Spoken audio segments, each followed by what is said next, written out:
Hi, Andrew here. Welcome to another devotional. Hopefully this encourages you and blesses you in your day. I want to give you something to think about and pray through.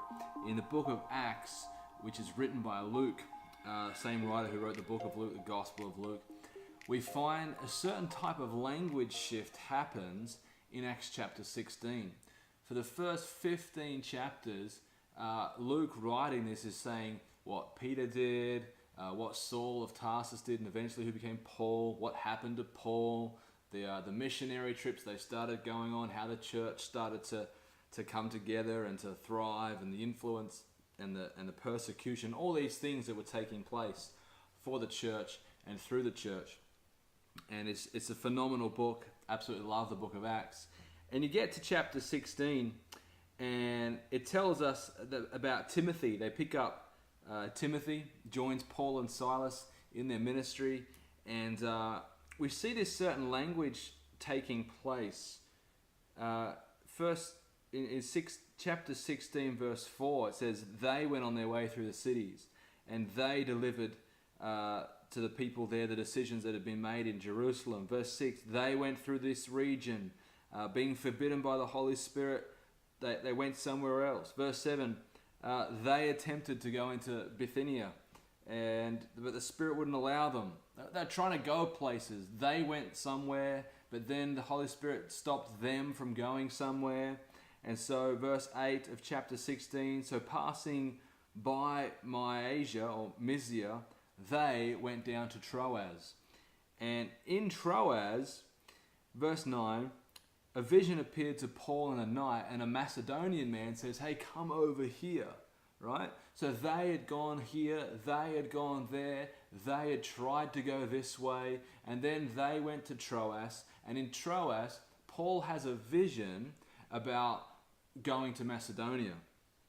And so it says, verse 10, "And when Paul had seen the vision, immediately we set out to go to Macedonia."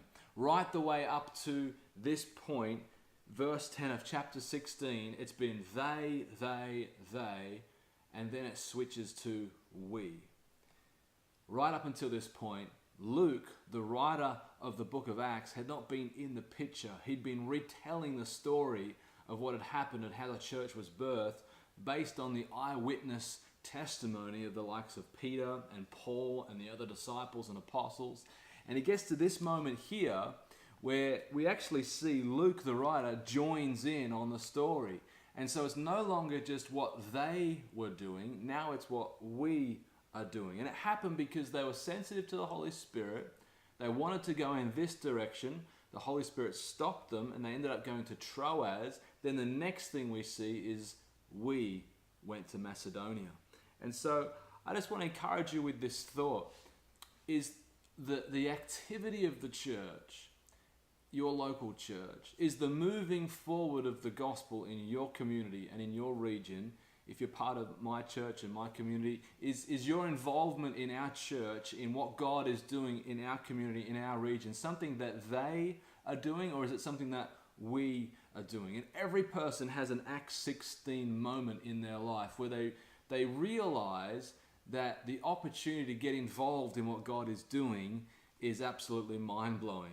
That God would call us co-laborers and co-heirs with Christ. That He would actually allow us to receive His mission and mandate for the earth, to be ministers of reconciliation, Christ's ambassadors in the earth, that we actually have a part to play, that we can get involved, that we can contribute, that we don't just turn up and sit and watch what they do as part of the church, but it becomes a we. We recognize that I'm a part of this, I'm a part of the body, I'm a light in this city that's on a hill, I'm just I'm a page in a book. I'm a very integral part of what God is wanting to do in the earth, in my community. And so I want to encourage you to think about that, challenge you even. Are you someone that says we are doing this, or are you someone that says they are doing this? And I want to encourage you to become part of the we, become part of the us, don't have an us and them mentality, but join in and say, I'm part of God's church. I'm part of the ministry that God is releasing in my community. I'm not just standing by. I'm not just in the crowd watching or observing or hearing about what's happening. I'm very much involved, part of the fabric of what God is doing here. And so let's have an Acts 16 mindset where we don't just say they are doing it, but we are doing it. And I believe that you'll find blessing, you'll find purpose. I believe that God will reveal to you in a greater level the dream that He has for your life as you prioritize the dream that He has for His church. So be blessed with that and be part of the we. If you find this content helpful or useful to you, I'd love you just to click the subscribe button or the like button down the bottom. If you're watching on YouTube, if you're watching this somewhere else like in WhatsApp, you might need to open the YouTube app to be able to click those buttons. Leave a comment if that's helpful, or if you think that there's some people in your world that could benefit from this content, please feel free to share that with them on social media or whatever platforms you find helpful. God bless.